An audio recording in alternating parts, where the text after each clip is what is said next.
नमस्कार आउ थरे स्वागत आमर ही आलोचना को आमे फकीर मोहन सेनापतिंक छमाण 8 गुंठ उपरे कथा हेउचे।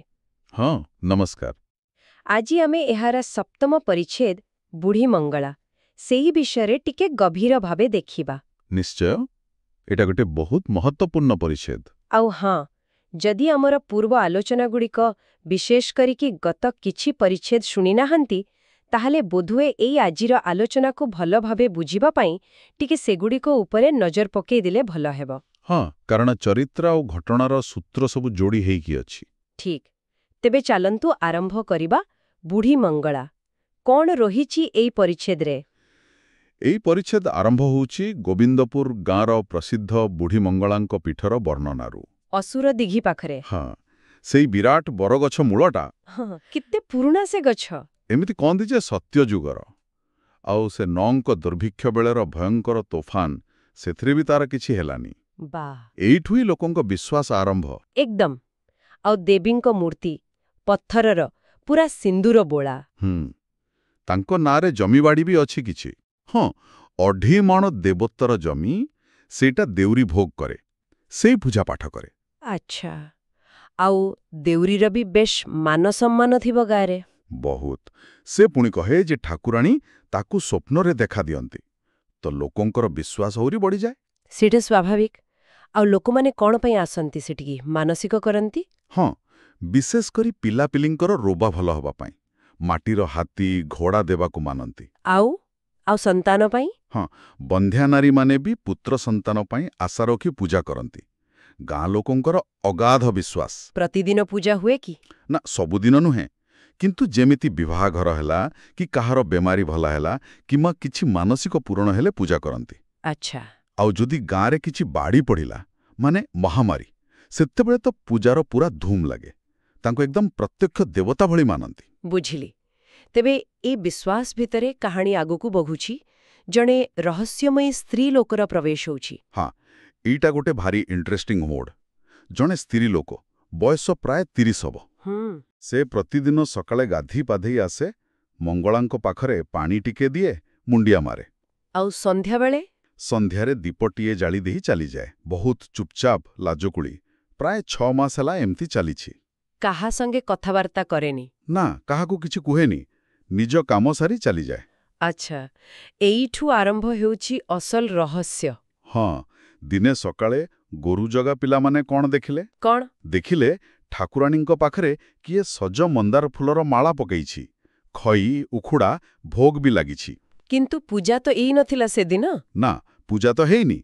आउ देखिले ठाकुराणींक देहरे किए सज हळदी लगेइछि। ए आश्चर्य कथा। आहुरी आश्चर्य कथा हैला ठाकुराणींक मूर्ति पछपटे गोटे बड़ बिळ। बिळ काली तो नथिला सेटा। सेया तो पिला माने कहिले काली जाए तो किछि नथिला आजी एत्ते बड़ बिळलटे कोठु आसिला। तापरे कौन हैला? खबर पहुंचिला मंगराजंक पाखरे से तुरंत आसे पहुंची गले। मंगराज तो सबुठी हाजर। हाँ से देखिले आउ सांगे सांगे गोटे व्याख्या दे दिले। कौन कहिले? कहिले अरे एथिरे आश्चर्य हबार कौन अछि काली रात्रि निश्चय कोनोसी बड़ भक्त पाई ठाकुराणी विजय होइथिले। ओहो आउ जो बिळ देखुछ एइटा तांको बाहन माने बाघ से खोलिछि। बाघ खोलिछे? हाँ आउ एमिति भी कहिदेले जे बाघटा बुधे एबी भी से बिळ भितरे थाई पारे सावधान। बस एतिकिरे तो लोकंको अवस्था सरिला। आउ कोन समस्ते डरिमरी सेठु पळेइले। किंतु कथा एतिकिरे सरिलानी ना एइठु आउरी मजेदार हैला परदिन सकाळे जाई देखंती तो बिळ आउ नाही गायब। हाँ एकदम समतल जेमति कि किछि थिला ही नाही। एथर तो गारे पूरा चहड़ा पड़ी जाइथिबो। निश्चय कथाटा बहुत दिन धरी चलिला आउ एई समय रे से भीमा मा भंडारुणी हाँ से बुढ़ी से कहिला से काली रात्रि निजे देखिछि ठाकुराणी गोटे विराट बाघ उपरे बसी जाउथिले। अरे बा आउ कोन देखिला? कहूछि झुणार बास्ना हेउथिला ठाकुराणींक घागुड़ीर झमझम शब्द भी से शुणिछि। बापरे आउ किछि लोक भी किछि कहिले? हाँ आउ किछि बुढ़ा लोक कहिले सेमाने भी रातिरे बाघ चलिबार शब्द परि किछि शुणिछंती। एते सबु परे तो लोकंकर विश्वास पक्का होई जाइथिबो। हाँ आउ शेष मोहर मारिला रामातंती। से कौन कला?